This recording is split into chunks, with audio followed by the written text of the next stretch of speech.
जो उस टाइम नागरिकता का टाइम था, चलो नागरिकता दे रहा, उस टाइम पे मीडिया वाले आए, हाँ वो किया, और एक दो दूसरे बाहर के जो अपना काम निकालने वाले वो आए, हाँ वो किया, वो गए, फिर कुछ नहीं है ना, एक कागज का टुकड़ा भी नहीं दिया।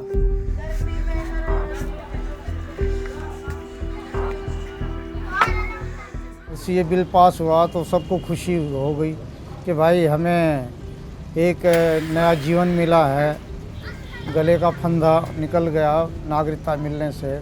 बहुत खुश थे हम। और अभी तक तो हम गवर्नमेंट की तरफ से हमारे पास अभी तक तो कुछ ऐसी वो नहीं आई है।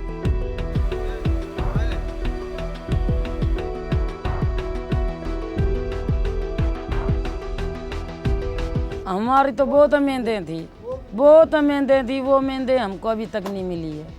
अभी तक मांगे नहीं हो रही है, अभी तक कोई सहारा भी नहीं हो रहा हमारे।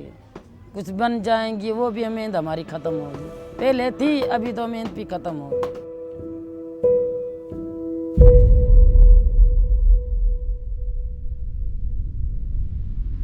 The passing of the Citizenship Amendment Act in December 2019 led to widespread outrage and protests, with many claiming that the act is discriminatory in nature because it grants Indian citizenship on the basis of religion.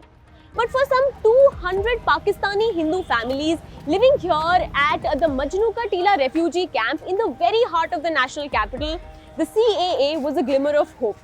1 year on, with the government yet to notify the act, their hope seems to be fading.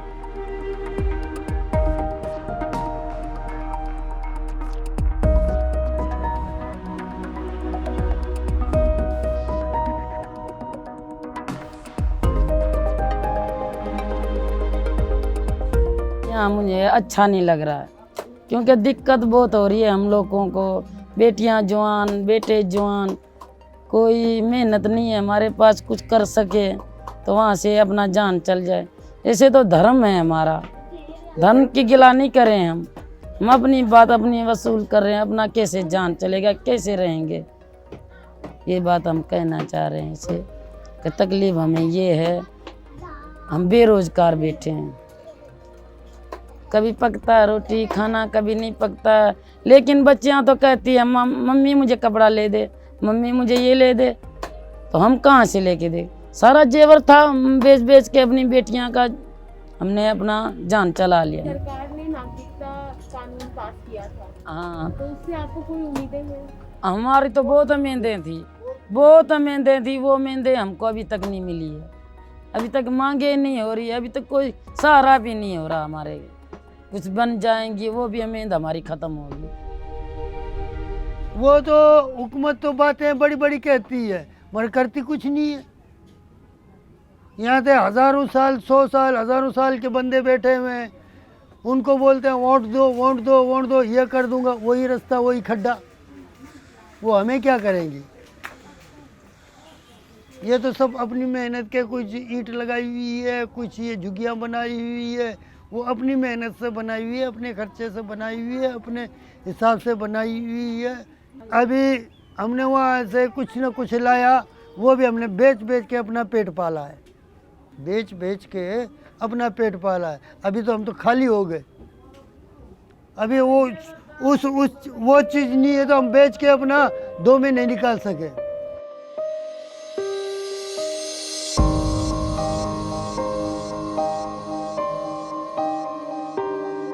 यहाँ पर आने का कारण सबसे यही बड़ा है कि वहाँ पर पाकिस्तान में हिंदुओं के साथ ज़्यादा ही नाइंसाफ़ी हो रही है। वहाँ पर कोई धर्म परिवर्तन या कोई पूजा पाठ या स्कूल, बच्चों को स्कूल भेजना हो, हिंदू के साथ वहाँ पर कोई चीज़ की भी अहमियत नहीं है। अभी ना कोई बच्चे हम स्कूल पढ़ने भेजते हैं, देखते हैं 10 साल की हो गए हम भेजते हैं उसको, घर रोक देते हैं।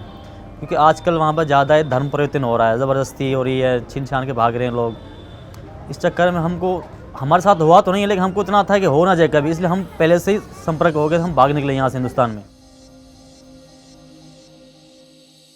अपना धर्म बचाने के लिए हम चले आए, बच नहीं पा रहा था वहाँ। कई लोगों को मार दिया, बहुतों को मार दिया, ज़बरदस्ती धर्म परिवर्तन करवा दिए। कोई ऐसा अब तो ये है, ये कोरोना ना रहता तो सारे ही निकल आते। वहाँ एक भी नहीं, हिंदू एक भी नहीं रह पाएगा। या मार दिया जाएगा, जहाँ वो भाग लेगा तो ठीक है, नहीं तो मार दिया जाएगा।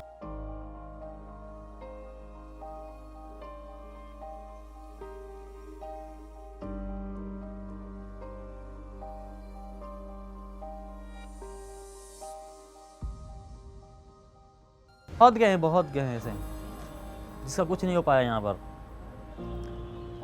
वहाँ से पाकिस्तान से तो वीज़ा करके आ जाते हैं, एक वीज़ा का 10,000 लगता है वहाँ से यहाँ आने तक। उसके अलावा किराया भाड़ा बहुत सारे टेंशन के साथ यहाँ पहुँचता है। यहाँ आने के बाद कोई सुविधा दिखती नहीं तो फिर वापस जाना ही पड़ता है उसको। तो काफ़ी परिवार चले गए हैं, कुछ तो रह गए हैं। लेकिन यहाँ वहाँ से आने के बाद मैडम यहाँ थोड़ी दिक्कत तो होती ही है। अब देश छोड़ा है तो इस देश में तो पैर जमाना भारी पड़ता है किसी को भी।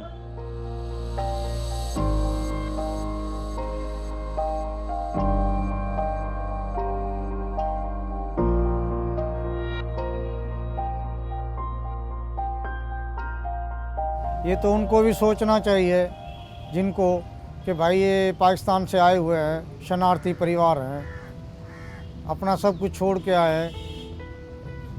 दुख तो है, मगर कुछ ये कहते हैं कि भाई आपकी नेशनलिटी के बाद आपको सहूलियत दी जाएंगी। कुछ ये है।